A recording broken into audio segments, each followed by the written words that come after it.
Halo teman-teman, selamat datang di channel Mimin. Semoga teman-teman Mimin sehat-sehat selalu ya. Mimin mau ingatkan bahwa video ini adalah alur cerita novel, jadi mohon maklumi jika ada ketidaksesuaian gambar, karena videonya masih belum rilis. Jangan lupa like, share, and subscribe. Tanpa lama-lama, langsung kita ke videonya. Battle Road to Heaven.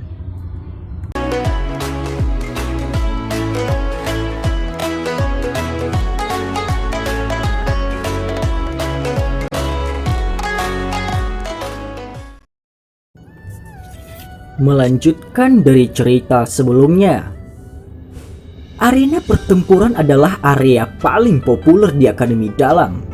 Biasanya berbicara tentang ini, area pertarungan yang agak berdarah adalah keberadaan yang bertentangan dengan atmosfer Akademi.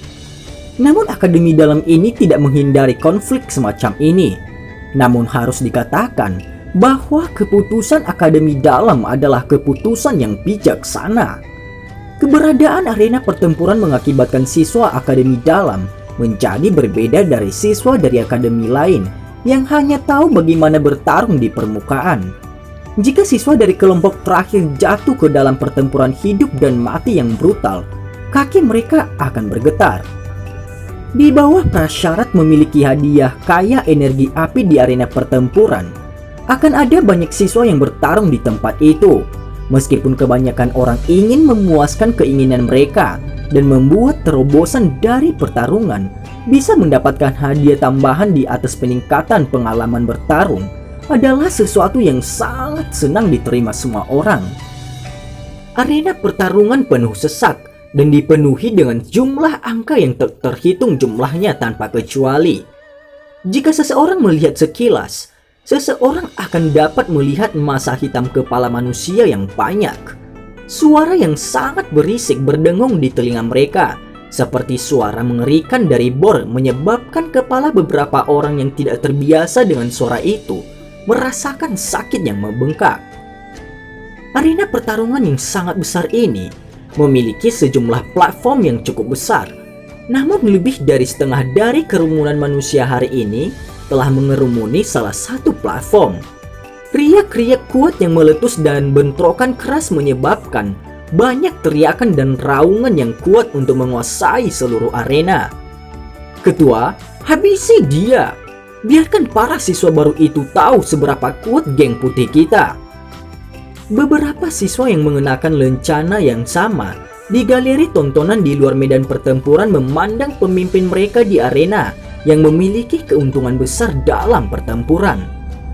Wajah mereka dipenuhi dengan kegembiraan liar saat mereka berteriak keras. Selain berteriak keras, beberapa dari mereka tidak bisa menahan diri untuk tidak tertawa kepada sekelompok besar orang di sisi lain dari galeri tontonan.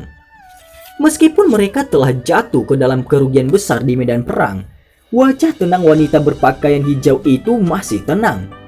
Namun alisnya yang halus mengandung beberapa kecemasan. Berdiri di belakang wanita muda berpakaian hijau itu, ada sekelompok besar siswa yang mengenakan lencana serupa di dada mereka. Beberapa kemarahan menyerbu wajah mereka ketika mereka mendengar ejekan dan ejekan yang ditransmisikan dari sisi lain. Namun, karena situasi di pihak mereka yang miskin, mereka hanya bisa menelan kutukan yang telah mencapai mulut mereka. Shun-er, sepertinya Wu Hao bukan tandingan Bai Cheng. Orang ini benar-benar terlalu impulsif. Seorang wanita cantik yang mengenakan pakaian merah dan memiliki sosok panas berdiri di samping wanita muda berpakaian hijau. Ketika dia melihat sosok manusia jatuh ke dalam kerugian besar di dalam arena, senyum pahit tidak bisa membantu, tetapi muncul di wajah yang agak putih pucat saat berbicara dengan wanita berpakaian hijau di sisinya. Shun-er sedikit mengangguk. Dia perlahan mengencangkan tangannya yang lembut. Mata berair itu terfokus di medan perang untuk waktu yang lama sebelum dia dengan lembut berbicara. Meskipun Wu Hao baru-baru ini menerobos ke bintang 9 Dadoshi, kesenjangan antara kedua belah pihak terlalu banyak. Jika itu benar-benar tidak bisa berfungsi, aku akan menggantikannya, ucap Shun-er. Anda ingin secara pribadi mengambil tindakan? Jawab Hujia. Hujia kaget ketika dia mendengar ini. Ada sangat sedikit orang yang benar-benar bisa memahami kekuatan Shun-Er. Ini karena wanita muda di depan selalu menunjukkan sikap yang tenang dan jelas, tidak peduli apapun situasi mereka. Seolah-olah dia memiliki kartu tersembunyi yang sejumlahnya tidak terbatas. Aku tidak bisa membiarkan Xiaoyan Gege melihat gerbang Pan diejek sedemikian rupa ketika dia kembali, jawab Shun-Er. Shun-Er tersenyum sedikit. Suara lembutnya bagaimanapun membawa kedinginan yang acuh tak acuh. Saya awalnya ingin meninggalkan Bai Cheng itu untuk Xiaoyan Gege. Sekarang, bagaimanapun saya takut bahwa saya harus menjadi orang pertama yang merawatnya, ucap Shun-Er. Kata-kata Shun-Er ini membuatnya seolah-olah merawat Bai Cheng yang kekuatannya telah mencapai bintang 6 Dowling. Tidak membutuhkan terlalu banyak kekuatan. Jika itu adalah orang biasa yang mengatakan ini, Hujia pasti akan tertawa mengejek. Namun ketika dia melihat sikap Shun-Er yang tenang, tidak ada keraguan sedikit pun terbentuk dari pikirannya. Dia mengangguk sedikit, berbalik dan melemparkan pandangannya ke arah pertempuran di bawah. Gerbang Pan, fraksi yang didirikan Xiaoyan. Beberapa sosok manusia bersandar di pagar di dalam arena pertarungan yang memiliki pandangan yang baik. Mereka mengamati pertarungan di bawah. Ketika mereka mendengar suara, salah satu dari mereka tanpa sadar sedikit terkejut ketika dia berbicara. Ya, Gerbang Pan adalah fraksi yang telah didirikan oleh siswa baru pada awalnya. Sekarang, setelah beberapa penyerapan, ada juga cukup banyak siswa yang lebih tua di sana. Memang benar pemimpin mereka adalah Xiaoyan. Rambut panjang berwarna perak melayang lembut, dan warna cerahnya menyebabkan mata seseorang merasa sedikit sakit menusuk. Hanya melirik Lin Xiuya dan yang lainnya yang agak terkejut sebelum berbicara. Hahaha, orang ini cukup berbakat. Dia hanya berada di Akademi Dalam selama setengah tahun, tetapi dia sudah memiliki prestasi seperti itu. Lin Xiuya tertawa. Namun, dari penampilan situasi di bawah, Gerbang Pan tampaknya telah jatuh ke dalam kerugian. Siswa baru itu mungkin memiliki serangan yang tajam dan membawa aura membunuh yang langka, tetapi jarak antara dia dan Bai Cheng terlalu besar. Bagaimanapun dia sudah cukup mengesankan karena mampu memaksa Bai Cheng berebut dengan hanya mengandalkan kekuatannya di puncak kelas Dadoshi, ucap Lin Xiuya. Saya telah menerima beberapa informasi kemarin. Rekan Liu Qing itu tampaknya telah mengirim seseorang untuk melakukan kontak dengan Bai Cheng itu. Awalnya Bai Cheng menjadi sedikit takut karena kemenangan Xiaoyan dalam kompetisi pemurnian pil dengan Han Xian. Tidak ada masalah selama periode waktu sebelumnya. Namun, tepat setelah Liu Qing mengirim seseorang untuk melakukan kontak dengan Bai Cheng, yang terakhir menjadi sombong. Orang harus mengatakan bahwa ada beberapa trik yang terlibat. Di satu sisi, mata Yan Hao tiba-tiba melirik ke sisi lain dari pertarungan arena saat dia bercanda. Meskipun dia memiliki penampilan luar yang kasar, hatinya jauh lebih teliti daripada orang lain. Xiaoyan juga memiliki beberapa konflik dengan Liu Qing. Lin Xiuya tidak bisa menahan diri untuk tidak terkejut ketika mendengar ini. Tidak persis, namun ada beberapa konflik antara Xiaoyan dan Liu Fei. Bukannya Anda tidak tahu tentang pikiran sempit wanita itu? Yan Hao berkata dengan lemah. Suaranya tampak merasa sedikit meremehkan bagi Liu Fei. Hahaha, akan ada pertunjukan yang bagus untuk ditonton. Melihat Xiaoyan, dia tampaknya bukan seseorang yang suka diganggu. Meskipun kekuatannya hanya sebesar Dadoshi, bahkan aku mendapat perasaan berbahaya ketika mengamatinya. Saya pikir dia menyembunyikan kemampuannya sangat dalam, ucap Lin Xiuya tertawa lembut. Tangannya memegang pagar sementara tatapannya secara acak melayang ke tempat di mana Yan Hao telah melihat sebelumnya. Di tempat itu, sosok manusia samar-samar berdiri di bayang-bayang. Namun aura mendominasi tajam samar memungkinkan Lin Xiuya dan yang lainnya untuk mengenali siapa orang itu. Senyumnya tampaknya memiliki antisipasi dari keduanya yang bertabrakan. Hanyu di samping, bagaimanapun sedikit merajut alisnya yang indah. Segera dia menghela nafas tak berdaya sagi, melemparkan pandangannya ke pertarungan panas yang berapi-api. Boom! Sosok manusia merah dan putih bergegas di dalam medan pertempuran dengan cara seperti kilat. Akhirnya, mereka muncul seperti dua bintang jatuh yang tiba-tiba bertabrakan di udara. Segera dua doki yang kuat meletus tiba-tiba. Di bawah kekuatan yang kuat ini, bahkan tanah keras tidak bisa menerimanya dan garis retak terbentuk. Suara logam bening yang membawa percikan terdengar dari tempat di mana keduanya bertabrakan. Pedang berat berwarna darah dan tombak panjang berwarna kuning gelap bertabrakan satu sama lain. Riak kuat ini yang terlihat oleh mata telanjang keluar dengan eksplosif, segera bertabrakan dengan tubuh dua orang. Boom! Di tengah suara yang dalam, langkah kedua sosok manusia itu mundur. Namun sosok manusia yang berwarna putih itu hanya mundur dua langkah sebelum dia menstabilkan kakinya. Dengan suara teredam lembut dan goyangan bahunya, dia memutuskan kekuatan. Dibandingkan dengan sosok manusia berwarna putih, sosok manusia berwarna merah jauh lebih menyedihkan. Dia tidak hanya mengambil 7 atau 8 langkah mundur, tetapi jejak darah merah cerah juga tumpah dari sudut mulutnya ketika langkah kaki terakhirnya jatuh. Fluktuasi tidak teratur. Jelas ia telah menerima cedera internal yang cukup serius. Ketua hebat. Ketika mereka melihat sosok manusia berwarna merah dipaksa mundur dan memuntahkan darah, kelompok anggota dari geng putih di galeri tontonan tidak bisa membantu, tetapi meledak menjadi gelombang serakan. Segera ada lebih banyak ejekan yang diberikan kepada gerbang PAN di sisi yang berlawanan, membuat marah semua anggota gerbang PAN sampai ekspresi mereka berwarna hijau.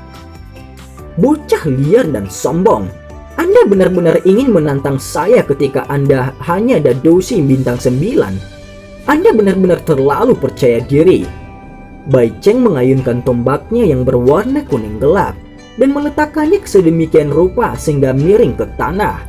Sudut mulut Bai Cheng terangkat ketika dia mendengar sorak-sorai seperti guntur dari sekitarnya. Dia berkata dengan senyum dingin, "Di mata orang yang benar-benar kuat, gerbang PAN Anda hanyalah badut yang hanya melompat-lompat.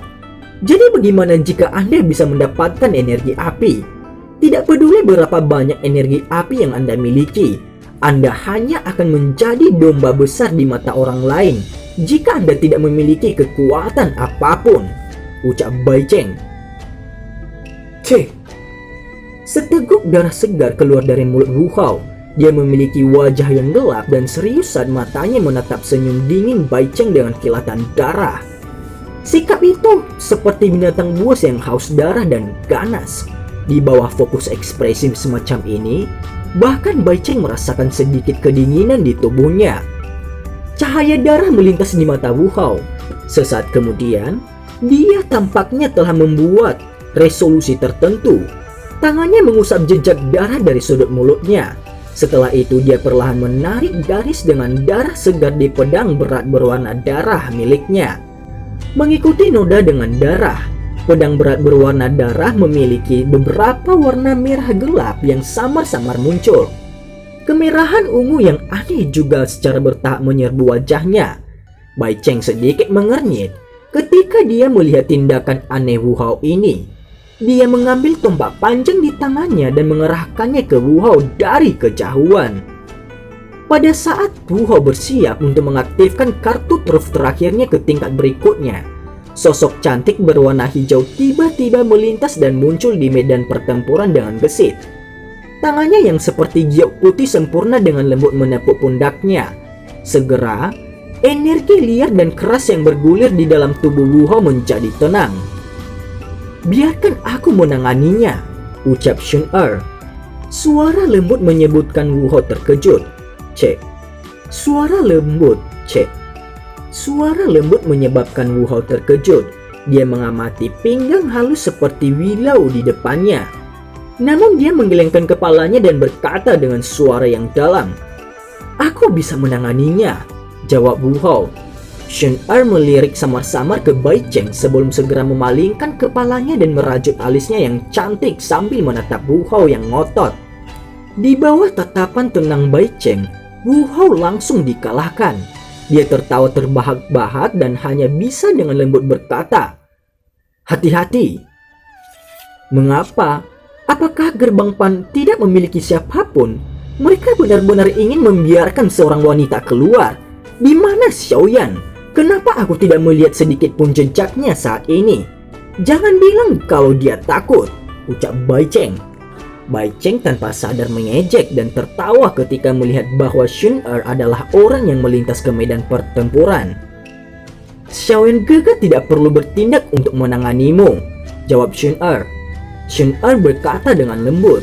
Sikapnya yang bertindak seolah-olah tidak ada orang lain yang hadir menyebabkan cukup banyak orang di galeri tontonan merasa terkejut.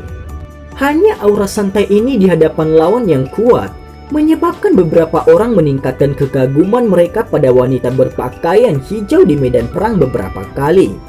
Namun, ketika mereka berseru atas aura Shun Er ini, mereka tanpa sadar merasakan beberapa kebencian terhadap Xiaoyan yang belum menunjukkan dirinya. Sebagai seorang pria, dia benar-benar membiarkan seorang gadis melangkah maju. Apakah semua anggota gerbang Pan ini sombong?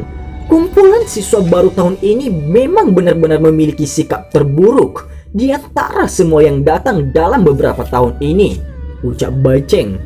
Bai Cheng tidak bisa menahan kemarahannya ketika dia dipandang rendah oleh seorang wanita, terutama wanita cantik. Shun Er terlalu malas untuk memalas kata-kata Bai Cheng kali ini. Cahaya berwarna keemasan perlahan melonjak di tangannya yang halus. Energi kuat yang terkandung di dalamnya diam-diam menyebabkan cukup banyak orang mengeluarkan suara terkejut. Kejutan melintas di wajah Bai Cheng ketika dia melihat cahaya berwarna keemasan di telapak tangan Shun Er. Segera dia tertawa dingin. Dia mengayunkan tombaknya yang panjang dan dauki kuning gelap yang kaya dan kuat menyelimutinya.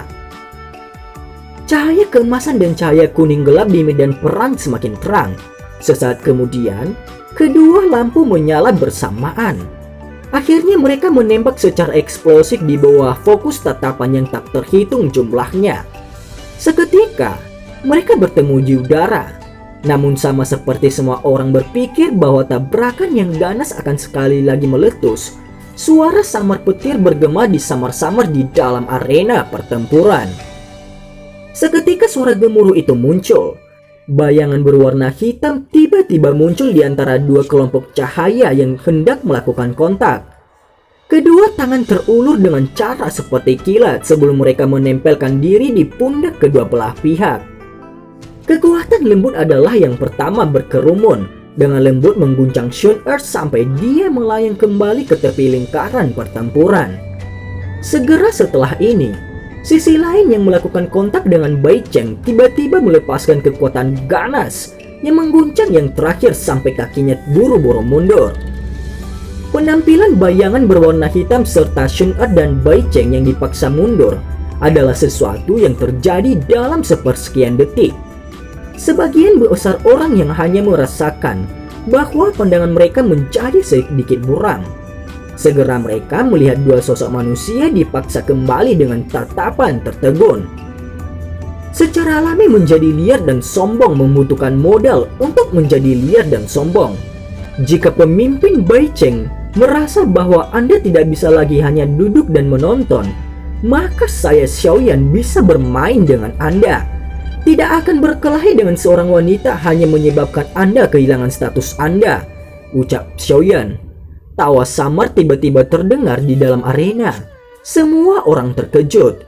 Mereka buru-buru mengalihkan pandangan mereka dan segera menatap sosok manusia berjubah hitam yang tanpa sadar muncul di medan pertempuran. Wajah mereka dipenuhi dengan keheranan. Sosok berwarna hitam di medan pertempuran dengan cepat menjadi nyata. Sosok manusia berjubah hitam mengangkat kepalanya sedikit, mengungkapkan wajah tersenyum yang lembut dan tampan. Namun siapapun bisa melihat bahwa ada niat membunuh sedingin es di bawah senyuman ini. Hah? Sekarang pertunjukan yang menyenangkan akan segera dimulai. Mata Lin Xiuya tiba-tiba cerah saat dia bersandar di pagar sudut arena pertempuran. Tatapannya tanpa sadar berbalik ke arah bayangan. Sosok manusia yang tersembunyi di tempat itu tampaknya telah meluruskan tubuhnya saat ini. Aura sombong tajam telah diam-diam menjadi lebih kuat. Dan cerita pun bersambung. Terima kasih telah mendengarkan Mimin sampai akhir ya. Dan sampai jumpa.